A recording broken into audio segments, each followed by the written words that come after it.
Bueno, vaya coincidencia atoparte aquí. Neste paraíso, señor.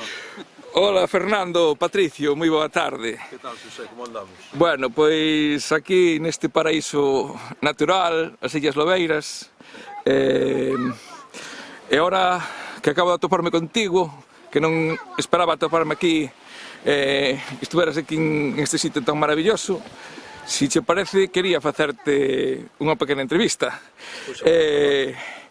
A xente, seguramente, moita xente che conocerá, outra non tanto.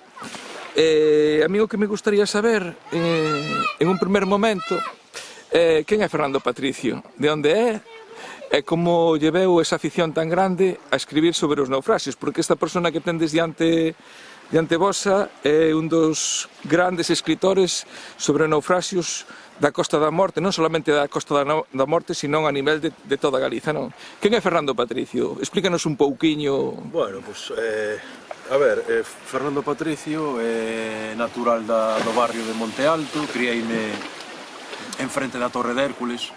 Os meus vencellos son a Torre de Hércules e toda a costa que vai a Torre hasta San Amaro. Crieime ali con percebeiros, con xente do mar, con xente da escola de mergullo, do Club do Mar de San Amaro. Entón, aparte que meu pai pois, tamén botou 5 anos como oficial electricista nos barcos de Pepsa, a miña avoa traballou 40 anos no Muro. E, bueno, o barrio de Monte Alto, como ben sabes, é un barrio tamén O sea que tua avó era pescadeira? Sí, mi avó é pescantina, traballou durante 40 anos no Muro. Hostia, non o sabía, macho. Lolecha, sí. Como lle chamaban? Lolecha. Lolecha? Sí. Traballou no Muro, de feito tiña moita artrosis nos dedos, porque daquela sabes que se paleaba moitísima sal, moitísimo xeo. E, bueno, tenme contado moitas historias daquela, cando ela empezaba, que rapes de 40, 50 kilos iban directamente para a fariña, non se aproveitaban, e baldes de cigala enorme, que tampouco a xente lle daba precio, e a ela era do pouco que lle daban para levar para casa para comer. O sea, imagínate que tempos. Xa che digo, o que foi e o que é, porque antigamente o Muro, como ben sabes, era o motor económico de toda a cidade da Coruña, e agora hai un muro, precisamente, unha barreira que non deixan... Que non nos deixa vivir esa época, non? Eu recórdome de ir con miña nai, sobre todo a zona de Liranes Rivas, e ver toda aquela esplanada chea de quenllas, de marraxos, miles que se pescaban daquela, que, como diste, era unha actividade que vivía unha gran parte da cidade da Coruña vivía do Muro, non? E hoxe, pois, o que ti dis, non? Temos esa muralla que non nos permite unha cidade marítima como a Coruña, que prácticamente non nos permiten coñecela, non? Bueno, pero hoxe estamos aquí, en plena Costa da Morte, en este paraíso, na Illa Lobeira, unha illa onde antiguamente hubo xente habitando en ela, os antigos fareiros. Seguramente ti tamén nos poderás contar un pouquiño de historia daqui, desta illa, pero síguenos contando un pouco máis de ti. O sea que tes relación co mar directamente da túa familia.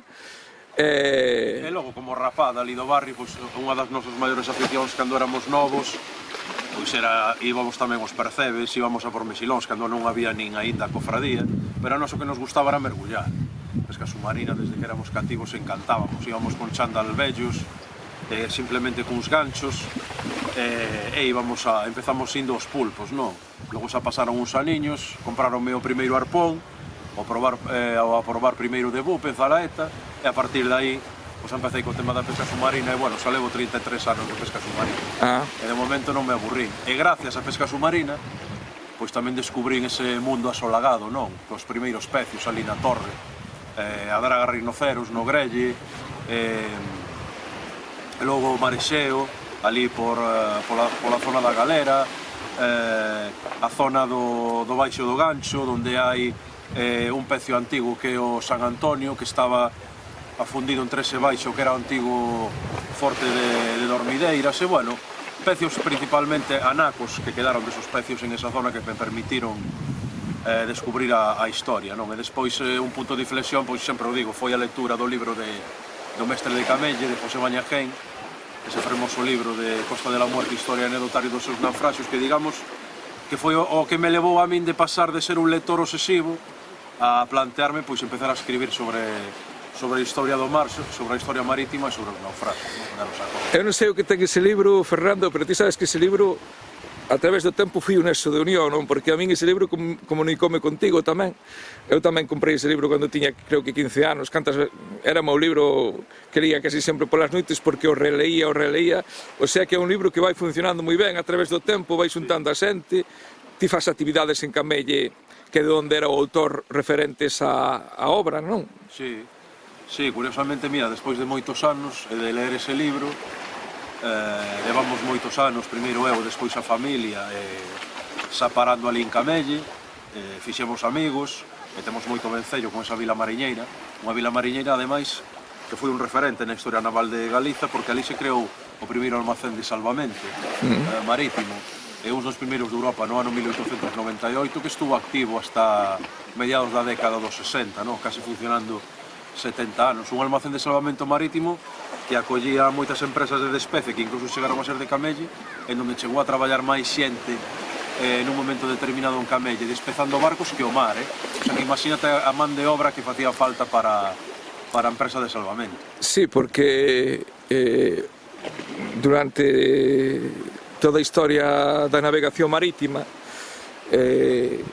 ata ben chegados os tempos modernos, todo o que é a costa comprendida entre Coruña e Fisterra, mismamente toda a costa galega foi unha costa onde embarrancaron moitísimos anos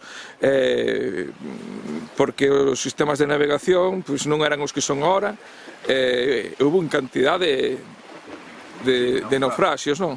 E pensa que non houve unha lei hasta o ano 1847 que era da lei de alumbrado marítimo das costas de España e litorales adyacentes que se saca no reinado de Isabel II. Aquí empezan a construirse faros no ano 1850, o primeiro é o de Estaca de Bares, e a partir da década dos 50 empezase a construir faros. Aquí, curiosamente, este se proxectou no 1904 cunha lei nova de balizamiento de costas e de puntos conflictivos, sobre todo de illotes e de baixos que estaban dando problemas para a navegación.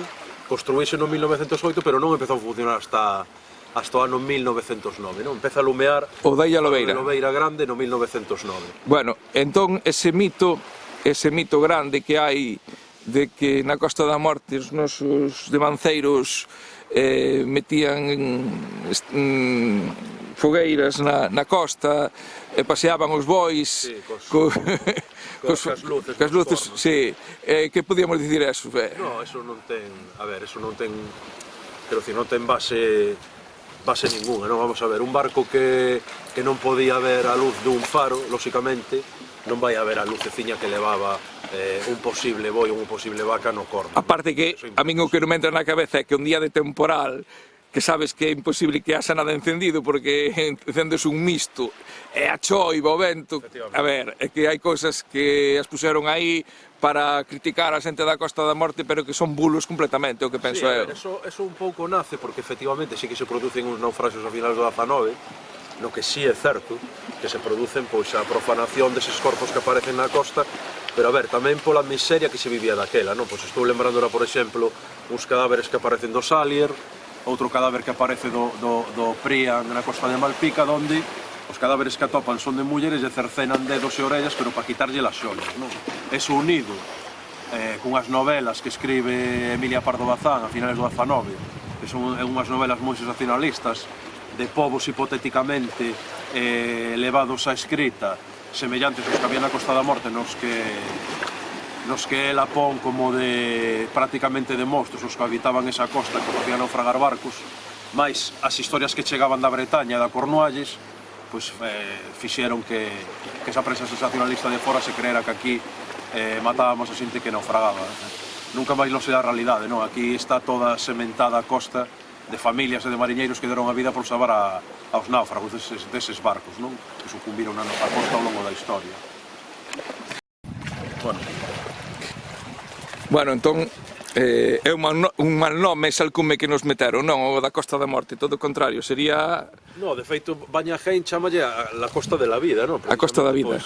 Pois por esa cantidad de xente, de familias que traballan e traballarán gracias aos recursos do mar. O que pasa que ti o sabes, que naciches en esta zona, eres da Costa da Morte, somos o vértice noroccidental da Península Ibérica. Aquí existiu a maior ruta marítima da historia, entón todos os barcos viñan a cambiar de ruta xustamente neste vértice que vai de Fisterra á zona aproximadamente de Cabo Vilán, zona de Camelle, Traba de Laxe, e aí precisamente se producían tamén moitos accidentes porque cho contan patróns expertos pois como Francisco do Coral, como che pode contar Pepe de Lejario, porque aquí tamén hai outro problema que moitas veces se obvia, que son as corrientes.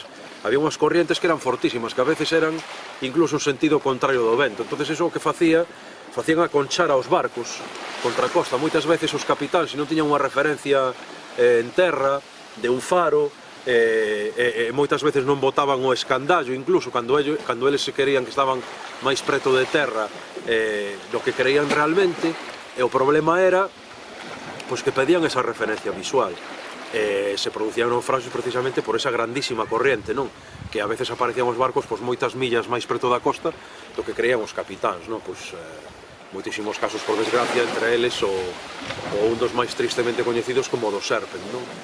Ese dos grandes problemas que tiña, e logo ti o sabes tamén, unha costa sucia, moi chea de baixos, zona como por exemplo a Lasa do Turiñán, os Buxeirados, o Bufardo de Vilán, todos os baixos que circundan as Sisargas, os baixos de Baldallo, outro gran cementerio de barcos que temos aquí en Galicia. Entón, claro, se xa é difícil a navegación hoxe, pois imagínate que debía de ser fai 100 e pico de anos, non? A verdade é que sí, que os temporais que caen aquí no inverno, non? Esas uradas potentes, esos ventos do oeste. Bueno, estou vendo aí que tes unha serie de libros, son todos teus. Sí, son ben. Mima, vaya pasada de libros que tes aí. Podías comentar un pouco? Sí, mira, este non teño nin original, porque... Este que é o teu primeiro libro? Sí, bueno, é o segundo. Primeiro, digamos que é un manual de mergullo que se fixo no 1999, pero bueno, con todo o que avanzou o mergullo nos últimos 20 anos quedou obsoleto. De feito, se chamaba Manual do Alumno do Mergullo con Tubo. Estaba editado tamén por Edicións Lea. Este é o meu primeiro libro, que se chama Historia da Costa Galega e os seus naufraxos, que foi editado do primeiro século XIX, foi editado no ano 2000. E, bueno, é un libro no que recolle xa preto de 400 naufraxos, moitos deles hasta ese momento inéditos. Foi un traballo prácticamente de hemeroteca en papel, onde peinei pois todo o que era o antigo arquivo da Voz de Galicia, ali na zona de Concepción Arenal, e bueno, é un libro do que si estou orgulloso, porque digamos que foi a miña primeira obra, un libro do que daquela, aínda que parece que 20 anos no tempo non son moitos, prácticamente non existía o tema de internet, non había nada escaneado, e todo o traballo que había que facer pois era de bolígrafo e papel, ou contar con fotocopias, non? E incluso pois as primeiras follas me acordo perfectamente que foron escritas nunha máquina de escribir Olivetti, despois pasei ao ordenador. Como che digo, pois foi un libro editado no 2000, que bueno, foi unha edición pequena, que non me acordo ahora mismo cantos exemplares foran, pero foi unha edición que bueno... Que en ese formato foi no que saliu? Sí, é un formato parecido a este que temos aquí, no? Algo así máis grande que editaría despois no 2004. E ben, ten unha portada que está feita por Pablo Gallo, un artista coruñés, e como digo, pois bueno, intenta facer un compendio de naufraxos acontecidos na costa galega dende a ría de Ribadeo a desembocadura do Miño, que abrangue a cronoloxía do primeiro século pois ao 19, non? Isto que recollería pois este segundo traballo meu, primeiro de naufraxos, que sería no ano 2000. E logo, 4 anos máis tarde, saquei este que... Bueno, pero ese xa é un libro, ese xa se ve que é un libro potente, Sí, o mesmo título do século XX, está editado por Xerais, e bueno, aquí o traballo sí que xa foi un traballo máis minucioso, pude encontrar con máis arquivos, entre eles o da Auditoría Marítima do Cantábrico, de Ferrol. Este traballo ten aquí 2000 naufraxos. Este traballo hasta ese momento, con todas as obras que había editadas de naufraxos na Galiza, había editados aproximadamente uns 900 naufraxos, e entre este primeiro libro e este segundo chegamos aos 2000, non? Con estas dúas cronoloxías. Céntrase moito, pois, bueno, Guerra Civil, Primeira e Segunda Guerra Mundial, e eso sí, eu sempre o digo, nos meus traballos para min é tanto un naufraxio, un bote pequeno mariñeiro de pescadores, como pode ser un pequeno transatlántico, non? E tamén está pois en riguroso orden cronolóxico, vai dende o ano 1900 hasta o ano 2003, e bueno, ten unha serie de fotografías tamén de archivos particulares de Noia, de un fotógrafo pouco coñecido de Muxía, do Museo Naval de Madrid, do Museo Marítimo de Greenwich, postales antigas, algún debuxo feito por min, algo de hemeroteca, e bueno, é un libro que... Pódese conseguir actualmente? Si, aínda queda algún exemplar, si, queda algún exemplar da historia da costa galega e os seus naufraxios. Este digamos que foi, pois eso, o meu terceiro traballo, segundo de naufraxios. Isto foi, pois bueno, foi unha horroutada, foi a primeira vez que escribín en castelán, chamase a tragedia galega de Prestige, Escarnio.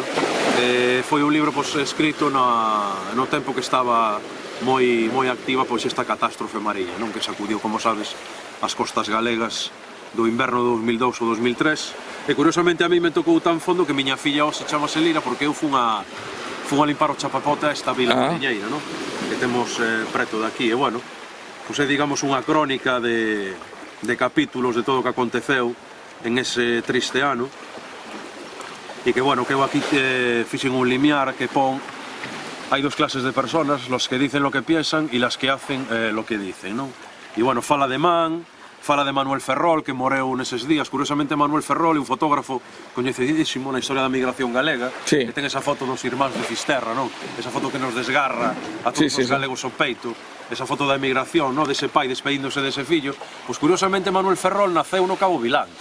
Foi fillo de un torreiro de Vilán, non? E, curiosamente, tamén pois faleceu neses días xunto a man de Camelle. Entonces, bueno, é un compendio do desleixo que sufriu o noso mar, no? E dos que lle temos amor ao mar, daí pois esta carpeta así en negro do que significou pois esa tragedia marineira. Isto editei, non foi unha autoedición do ano 2005. Mira, Fernando, o libro ese de Escarnio ainda se pode conseguir en algunha librería? Non. Non? Non, porque se fixera unha pequeniña edición de 400 exemplares, vendiuse todo. Foi vendindo eu así a amigos, a particulares, que teño 2 exemplares na casa que son os únicos que se conservan. E logo este libro, do que tamén estou moi orgulloso, de Liverpool a Sisargas, a derradeira travesía do Prian, que son coautor xunto ao meu amigo Xavier Maceiras. Ele empezara un traballo sobre uns xetos e historias que coñecera que foran a varar ali as playas de Arteixo, e cunhas entrevistas empezou a fondar en historias sobre os veciños dali do Rañal, de Sabón. E, bueno, un tal día falou comigo, se lle apetecía que entráramos en este proxecto ambos os dous, e ao final pois conseguimos facer este libro que saliu no 125 cabo dano do naufraxio, porque o Prian foi a pique un 11 de xaneiro do ano 1889, ali por leste da Sisarga Grande, que os de Malpica lle chaman a illa, nun baixo que se chama a Cistela, non? Entonces, para ese cabo dano conseguimos pois artellar este libro, que, bueno, ten unha serie de historias relacionadas obviamente con naufraxio, ten suizos, contén hasta unha canción que lle cantou unha veciña de onde vive Xavier dali do Rañal a él, unha malpicana que xa ten 103 anos, por certo, filla tamén dun mariñeiro que morreu nun naufraxio. E, bueno, fala do que son os primeiros naufraxios moi coñecidos a finais do 19, non? Que deron moito que falar porque o Prian ten unha connotación moi romántica, e que traía cargamento de pianos a bordo, non? Entonces que quedaron unha serie de pianos varados nos arenais, e, bueno, aquí hai unha historia troncal moi fermosa que vertebra a novela, que son pois un piano que chega a un bar de Arteixo, posteriormente ao balneario, e incluso chega a unha igrexa da Coruña onde perdemos a fista, non? Un libro, de verdade, moi fermoso, que ademais é a primeira vez que traballei con outra persona, e a verdade é que foi bastante reconfortante. A verdade que é un traballo dos que quedamos, dos que quedei gratamente satisfeito, vamos. Este último traballo, que foi editado no 2016, ibas a escribir na lingua materna, pero, bueno, por tema de Cartamar, da librería náutica de toda a vida, que está detrás do estadio de Riazor, e que abastece os alumnos de náutica, pois, ao final, escribímolo en castelán, e que leva este título, Naufraxios e crónica marítima de Galicia hasta 1899. Este traballo recolle 1196 naufraxios, é dicir, ten casi o triple de naufraxios que o primeiro libro do que falábamos, editado no ano 2000. A diferencia, pois, o que che decía ao inicio, aquí poden consultar moitísima hemeroteca escaneada, fun ao arquivo de Viso del Marqués, ali en Ciudad Real, poden consultar moitísimos arquivos eclesiásticos, civis, militares, e, bueno, moita máis bibliografía da que había, obviamente, no ano 2000, e de aí, pois, a grandísima cantidad de naufraxios que se dan pois en esta cronoloxía. Ten tamén unha colección de fotos bastante importante, tamén de mapas que intentan, pois, da maneira máis fidedigna posible localizar os naufraxios dos que se fala no libro. Contén tamén, outra cousa que se fixen desta vez, recoller moitas anécdotas e moito patrimonio material, non? Moitas historias da xente do mar. E, bueno, que é o que fai tamén, pois, o libro un pouquiño atractivo a hora de ler, non? Senón, incluso para a xente que escribimos sobre estes temas, está reiteradamente falando de naufraxio que se foi a pique na punta de tal, o día de tal, que levaba tantas toneladas de carga, teña tantos metros de eslora, sobreviviron tantos, morreron tantos ao final. Recoñezo que se fai un pouco anodino, non? Entonces, a maneira de facer un libro máis didáctico, máis ameno, pois é introducir precisamente esas historias da xente do mar que, indo ao fío do que se fixo fai pouco na televisión, eu creo que un dos éxitos do programa que fixo a Galega de Buscadores de Naufraxios foi precisamente contar con xente como vos, con xente do mar, que conta as súas historias de como achou o óxido cando lozou un aparello, viñan os lubrigantes verdes porque había bronce, de como lanzou un palangre, viñan os anzós manchados de óxido, de como levantaban aparello e viñan a lo mellor pois, unha especie de anaco de cerámica, é dicir, todas esas historias que ao final, levadas a clubes de buceo, a historiadores que tamén mergullamos, pois van a dar uns achádicos impresionantes, de pecios antigos nos que non se sabía prácticamente nada, hasta que estos mariñeiros pues, atoparon esos restos, non? Entón, eso forma tamén parte do noso patrimonio marítimo, por suposto. Bueno, pois a xente que ves esa entrevista ten aí diante o autor de 5 libros maravillosos sobre naufraxios. Este último é espectacular, eu o teño, estive no lendo, yo aconsello a todo o mundo. Bueno, Fernando, pois mirando esta paisaxe maravillosa, con Monte do Pindo enfrente nosa, estas aguas cristalinas, o mellor que se me pode ocurrir agora é que nos contes un pouquiño pois algunha historia de algún naufraxio que acontecer aquí na Illa Lobeira. Aquí na Illa Lobeira aconteceron moitos, non? Sí, documentados. A ver, o primeiro que está documentado, que tuvo que haber moitos máis, foi no ano 1895, o María Joaquina, que era un bergantín goleta de Vigo que iba para Camariñas e foi a pique aquí, na Lobeira Grande, no ano 1895. Logo no 1901 hubo un naufraxio que foi moi famoso na súa época, no baixo da Oliveira, do Skull, un barco noruegués que levaba 1500 toneladas de mineral de ferro, e foi a pique a finales de agosto dese ano, pero había unha vaga de mar bastante grande. Entón o barco, ao reventar o mar, foi soltando moitas caixas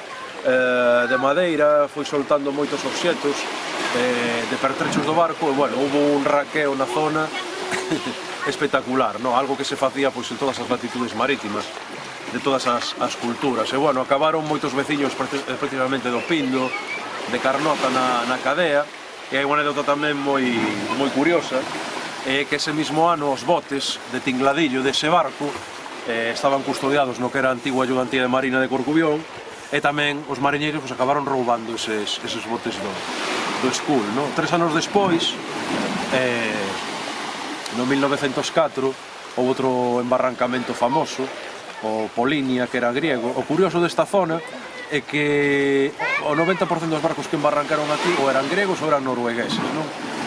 Entonces o Polinia tamén levaba un cargamento de mineral e non o poderon sacar das pedras, e foi no mismo barco no mismo baixo da Oliveira. Aquí ese mismo ano, un mes despois, embarrancou no famoso baixo do Ereza, que collería o nome precisamente dese barco bilbaíno, que si conseguirían safalo das pedras, un mes despois do Polinia. Ese si o conseguiron reflotar, non? Imaginadevos o que podía ser, pois, a principios de século, as carencias da zona, non? Que aínda non había nin faro. Este faro que temos aquí ás nosas costas empezaría a lumear aínda 5 anos despois. Eses naufraxios dos que acabamos de falar van a ser precisamente os que van a alentar a outra lei que se vai a levar sobre as costas de España precisamente para balizar, para señalizar pois illotes, baixos e pedras que dificultan a navegación, que vai a dar precisamente resultado 5 anos despois nun arduo debate que houbera no Congreso dos Diputados, a que 5 anos despois por fin se coloque pois este faro de Lobeiras aquí no ano 1909, no? E dicía antes que curiosamente é unha zona onde a maioría dos barcos son embarrancados e perdidos, son noruegueses e griegos, porque en concreto no Carrumeiro Chico hai o que lle chaman o cementerio dos barcos griegos. Hai 4 barcos griegos perdidos ali desde o ano 1920 hasta o ano 1935. Curiosamente, en esta zona é curioso que a pesar de ser unha zona que está no medio, situada aquí, no medio do triángulo Fisterra, Corcubión, o Pindo, na maioría dos naufraxios, curiosamente, non se produciron catástrofes e vítimas mortais, no? Que na Costa da Morte, por desgracia, ao longo da xeografía costeira, sempre se produciron unha morea de sinistros marítimos con elevadas cifras en vítimas. Fernando, ahora estamos aquí no lombo deste Leviatán, como ves, totalmente manso, para que no seu lombo faledes os escritores como ti, relacionados con mundo dos naufraxios, non? Ora, esta segunda parte da entrevista facémola arriba do mar, podemos ver distintos faros que ten a Costa da Morte, como por exemplo ese que está enfrente noso, que é o Carromeiro Vello, que a súa enfilación, que a outra enfilación que está ali no Pindo, e aí o Carromeiro, non? O Carromeiro Novo, que foi un lugar onde naufragaron moitos barcos, non? Sí, de feito a ese Carromeiro chamanlle o cementerio dos barcos griegos. Sí. Porque aí, que eu saiba así de memoria, hai 4. Está o María Castanú, está o Constantino Pateras, está o Montparnas, que naufragaron entre o 1920 e o 1935. Barcos de vapor daquela, non? Sí, bueno, eran de vapor? Eran vapores mercantes, sí. Principalmente todos o que eran carboeiros e levaban mineral de ferro a bordo. E tamén no 1910 hai unha reseña dun dos poucos barcos soviéticos afundidos aquí nesta zona, rusos, perdón, no 1910, o Meri. Hai outro aí nos Miñarzos, o Castor, no 1891, e outro así de memoria que poido atopar agora foi o famoso petroleiro ruso Boris Boldaev, ali en Camelle. Esos son os barcos así de memoria dos que me lembro que eran de nacionalidade rusa, pero como che digo, en concreto en estos arrecifes tanto de Lobeiras como de Carrumeiros, a maior parte dos barcos que están afundidos, curiosamente, son de nacionalidade griega e norueguesa. E que anécdotas nos podes contar, por exemplo, dos naufraxios que hubo no Carromeiro? Pois mira, no Carromeiro hubo un barco, en concreto creo que foi o Montparnes, porque falo de memoria, que o seu capitán, o sea, o mar embarrancou as 3-4 primeiras veces e o mar sempre o poñía a flote. O capitán outra vez o levaba contra as pedras, non? Por iso se di que moita xente pois utilizaba principalmente capitáns daquela nacionalidade, eran barcos vellos, barcos que aínda tiñan en rigor o seu seguro, e que pois hai a mala lenda sobre eles que viñan a embarrancar aquí os barcos, non? Sobre todo en esa anécdota que xa che digo, o mar o poñía a flote e o capitán volvía outra vez o barco contra as pedras, era unha sinal inequívoca que quería desfacerse del. E como causalidade, pois a pesar de que están nunha zona afastada de costa, unha zona illada, non foron uns lugares tanto Lobeiras como Carrumeiros de que se produciran tragedias marítimas no que atinse a perda de vidas no mar, non? Ti te lembras que foi o último naufraxio que hubo aquí nesta ría de Cee de Corcubión? Porque eu me lembro dela, Eu non sei se sería o Frihaf. Efectivamente, como controlas, a finales dos 90, creo que foi ali na Punta da Galera, pode ser. Sí, de feito teño unha foto con el de fondo, sí, na Punta da Galera, que non sei como fixo, Fora curioso porque Si, foi acabando a década dos 90. aparecera en C un santo. Ah, sí? Sí, aparecía un santo. Eu lle vin coller ali a un patrón. Pero que aparecía un santo flotando, non? Sí, unha especie de santo. Fui despois do naufraxio ese. Bueno, non sei se tería relación con... Para min que viña en ese barco, porque apareció así tan pronto subemos do barco ese. E o anterior a ese, pois non sei cal foi, ahora non... Bueno, aquí hubo na entrada do que é a ría de C, o famoso fora no 1925 que lle chamaban County of Cardigan, que foi un mercante británico que a súa foto é moi famosa porque quedou ca proa cabalgando por encima das pedras, é unha das fotos que se recordan moito, sacada incluso por o famoso fotógrafo Musián, por Camaño, non? Que fora no 1925. E de onde foi, Aí, no Cabo de C? Na outra punta, no Cabo C mismo, sí. No 1925. Que un pouquiño máis cara ao Cabo da Nasa, como sabedes, pois aconteciu en esta zona, aconteciu a famosa desgracia da flota de Padilla, no mes de outubro do ano 1596, era o cuarto intento pola coroa española de desembarcar nas Illas Británicas e, bueno, un forte temporal, a flota desmembrouse, bueno, se afundiron 25 das 100 naves en esta zona, dende Carnota hasta Fisterra, e dúas desas naves foron a parar, precisamente, entre o Cabo C e o Cabo La Nasa, en concreto nunha das puntas que xa ese nome, xa ese talasonímico evocaba catástrofes pretéritas, non? Que era, curiosamente, se sigue chamando a Punta do Diñeiro. Aí na Punta do Diñeiro pois está o pecio do San Jerónimo, que era a capitana de Ibella, que era a nave que levaba os caudais, non? De plata, e algunhas monedas, principalmente de plata, 36.000 escudos, e algunhas moedas de ouro, pois que era de pago para parte da flota, non?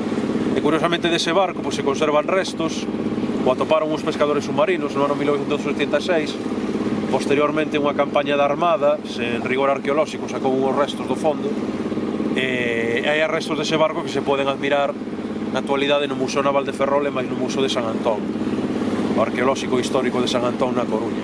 Esta costa está chea de historia, Xosé, porque, como sabes, pois se foi a meirande ruta marítima da historia da humanidade, sí. Non? Entón temos pecios pois E non solamente de barcos, sino que nos podes contar de avións tamén, pode ser algún avión por aquí. Sí, aquí, sobre todo na Segunda Guerra Mundial houve numerosos episodios, non? A pesar de que España permaneciu neutral, non entrou na Segunda Guerra Mundial, e de todo se sabido que daba moita cobertura, non?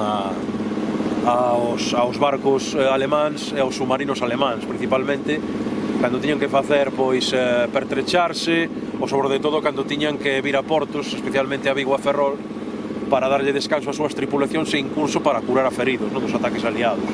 E nuns deses ataques aliados, aquí preto, na praia de Langosteira, pois acabou afundindo un avión norteamericano, do que morreron parte dos seus tripulantes, e hai moitas anécdotas na zona de Langosteira, non? En concreto Tanito, que é pariente dun famoso buzo de Juan Bautista Rodríguez Roade, precisamente un dos primeiros buzos que empezou a traballar ao pecio cara ao que estamos indo, ali en Gures, que era o famoso Gran Liverpool. Pois Tanito ten anécdotas, porque seu pai foi o que comprara unha antigua salazoneira, que precisamente esa salazoneira, sabes que é hoxe? Pois é o restaurante Tirado Corodel, ali na playa de Langosteira, ao final de Punta Langosteira. Bueno, e dese barco hai moitas anécdotas, non? Levaba un nylon xa, un filamento fortísimo, que empezaran a utilizar el precisamente para facer unha especie de pulseras e de anéis para vender ás mulleres. E hai unha anécdota moi boa, que a goma era moi valiosa na época, non? Entonces el, cunhas gomas que viñan no tren de aterrizaxe dese avión, vendiullas a un zapatero de C, e ese zapatero de C, non me acordo agora do seu apelido, facía unha especie de botas que eran indestrutíveis. Pais, pode ser? Pais, efectivamente. Facía unha suela, claro, pois imagínate, goma virxen que viña no tren de aterrizaxe dese avión, pois se fixeron moitísimas botas casuelas do avión norteamericano para xente da contorna, non? Unha das centos de anécdotas que temos aquí sobre os naufraxos na Costa da Morte. Bueno, Fernando, estamos diante da playa de Gures. Aquí tuvo lugar un suceso, un naufraxio, a verdad que, como todos os naufraxios, tráxico, pero un barco que viña cargado con unhas mercancías da India, non? Sí, este barco viña de Calcuta, da colonia británica da India para Londres. O 24 de febreiro do ano 1846 tocou nestes arredores de madrugada cun baixo e tivo a sorte de poder pasar entre Carrumeiros e as Lobeiras e ir a varar aquí na fermosa praia de Gures, non? Faleceron, pois do que se conta na época, unha muller de nome Helena, que era unha viúva dun oficial británico da que curiosamente o capitán Manleod pois se enamorara na travesía de volta para as Illas Británicas, e curiosamente esta muller con dous nenos, cando desembarcaban do barco para chegar a terra e poñerse a salvo a bordo dun bote salvavidas, pois ese bote salvavidas, cando chegou a orilla, deu a volta e morreron afogados. Foron os 3 mortos que se produciron neste naufraxio. O Gran Liverpool era un barcazo de época, xa tiña a bordo agua quente, traía xente a bordo pois da alta burguesía británica, eran oficiales británicos, era xente que tiña terratenentes de plantacións de té, e viña, como digo, pois de volta cara ás Illas Británicas. Curiosamente, traía vestidos para a Raíña Victoria de Inglaterra, traía colmillos de elefante. Os arqueólogos poderon investigar nesa zona unha vez que se empezou a levantar o que eran os restos do barco, apareceron moitos cabeiros de elefante. Incluso se chegou a contar que se construíra un Cristo de marfil para a igrexa parroquial de San Nicolás na Coruña. Nunca chegou a aparecer ese Cristo, pero contanse que se construiu cos cabeiros da elefante que traía o barco. E hai outra historia tráxica. O capitán Manleod, unha vez que sobreviviu ao naufraxio, refuxiouse nunha salazoneira da zona, e cando foron a repatriar aos supervivintes do naufraxio 3 días despois, o cónsul británico de Corcubión, foron a petar na porta desa salazoneira, creo que lle chaman Fornelos a zona en concreto, e viron un regueiro de sangue salindo da dependencia onde estaba aloxado este capitán, non? Bueno, din que foi por perder a persoa da que estaba namorado, o que fixo foi cortarse o pescozo pois con unha navalla de afeitar. Hai un caso curioso, creárase facía pouquiño tempo o Corpo de Carabineiros. Os carabineiros, además, tiñan en esa época, a principio da década dos 40, uns problemas enormes para que lles pagaron o seu salario, e contan aos náufragos que fan unha especie de campamento as primeiras noites aquí na playa de Gures, con restos das velas, e que son os carabineiros os primeiros que lles veñen a roubar, non?